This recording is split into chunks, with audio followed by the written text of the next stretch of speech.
A Tory peer is being investigated for a third time by the Lord's watchdog over VIP lane contracts. I'm going to read into this more from The Guardian, you guys. Let's go.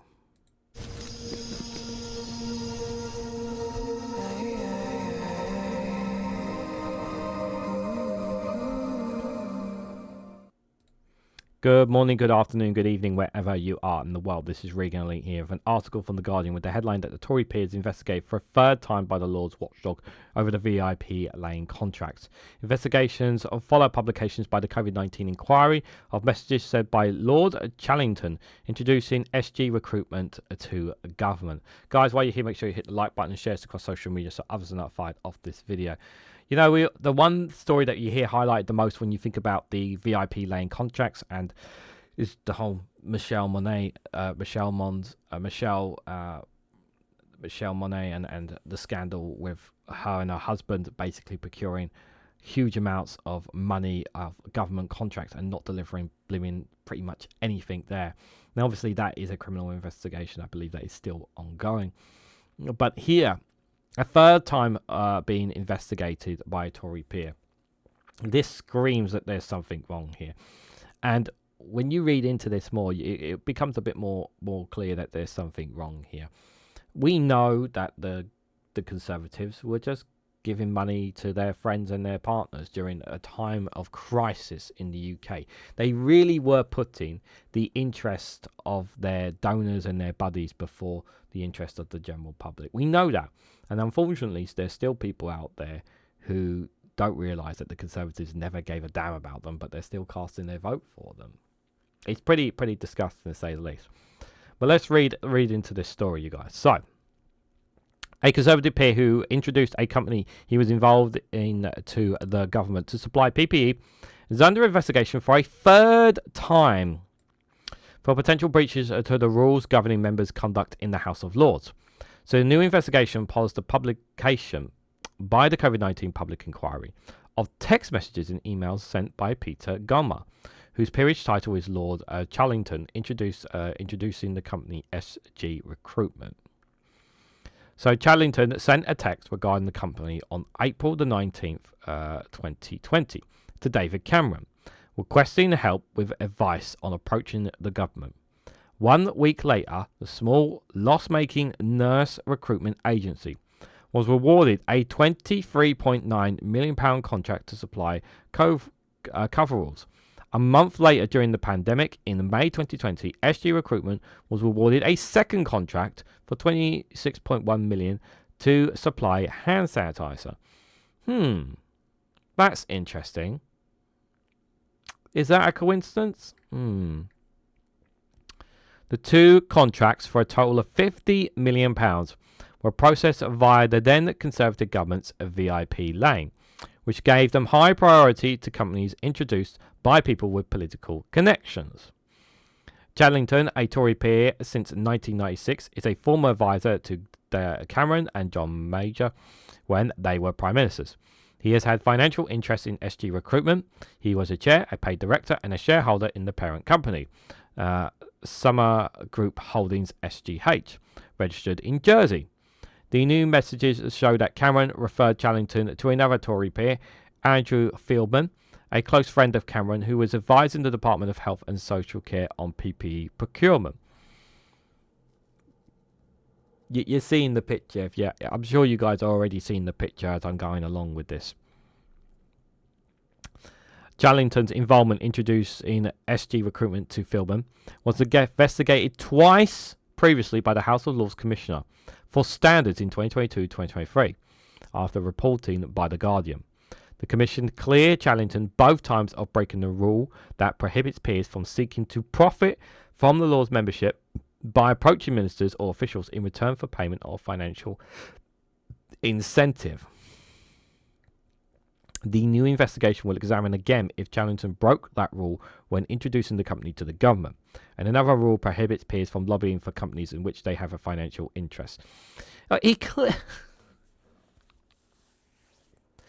Clearly, he's doing something he's not... Here's the thing, right? We know this whole thing is a sham. We know this whole thing is corruption. We know this whole thing stinks. The problem is whether he's actually broken broken the rules, broken laws here, and that he could face charges for it. That's the question here.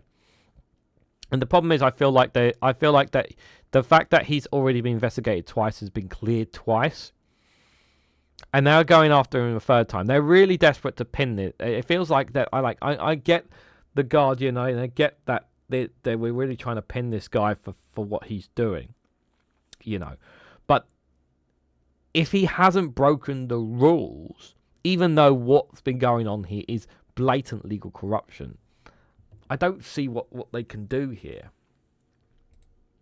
It's frustrating, guys, I know. Because it's taxpayer money has been wasted on a company that hasn't really given people they didn't give the hand sanitizers the stuff that we really needed from companies that we never heard of.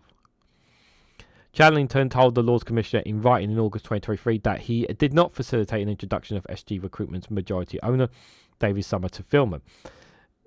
It's very easy to very easy that he may not have been directly in the conversation, but he only needs to message somebody else on his behalf in the company or whatever to make that connection. So he can easily have been influenced that decision. However, an email published by the COVID inquiry and disclosed previously to The Guardian in response to a Freedom of Information request, it appears Chadlington directly introduced Feldman to Sumner.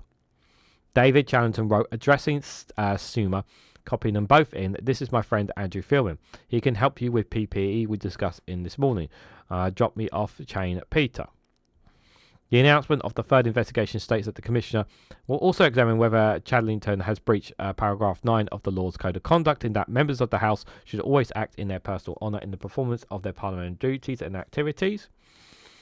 The message sent by Chadlington were published in a written submission to the inquiry by the COVID-19 Bereaved Family for Justice Group, a group of 7,000 families whose relatives died of the coronavirus. The inquiry is now examining the circumstances in which ministers and civil servants set up the VIP lane and awarded its prioritised companies £3.8 billion in contracts.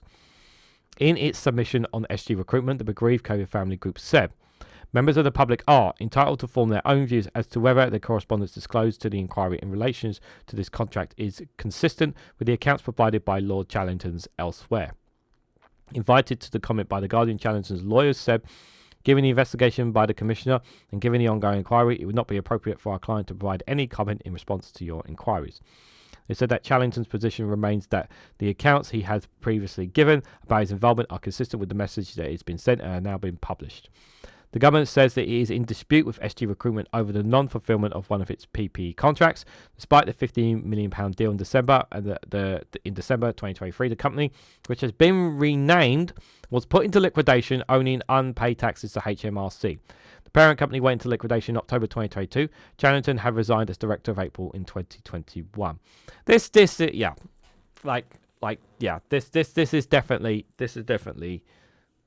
definitely a sham right here. The fact that the company no longer exists, it's been put in liquidation, he stepped away from the company, yada yada yada. What's happened to all that money?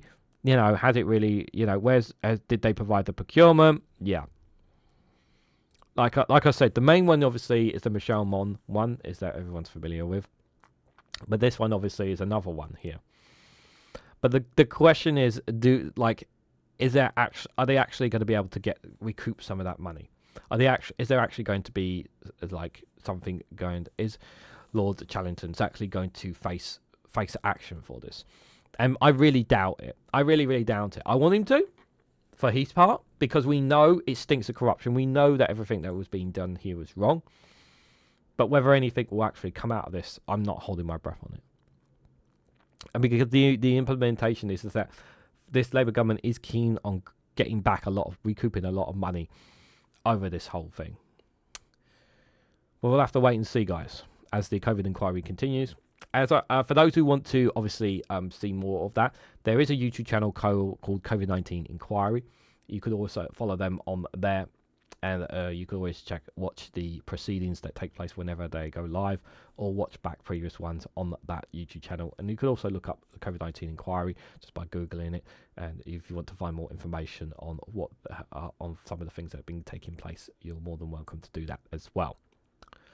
What do you guys think? What do you guys make of this particular story? Let me know your thoughts and more down in the comments section below. Now, if you found this video informative or helpful in any way to you, please hit that like button. We greatly appreciate it. Share this across social media so others are notified of this video. If you haven't subscribed already, please consider subscribing. It does help support the channel. If you want to go one step further and financially support me, you can hit that join button down below to join the YouTube membership for as little as 99p. You can also check out the Rumble and Patreon for exclusive content on those platforms as well. So thank you all so much for watching, and I hope to catch you all very, very soon.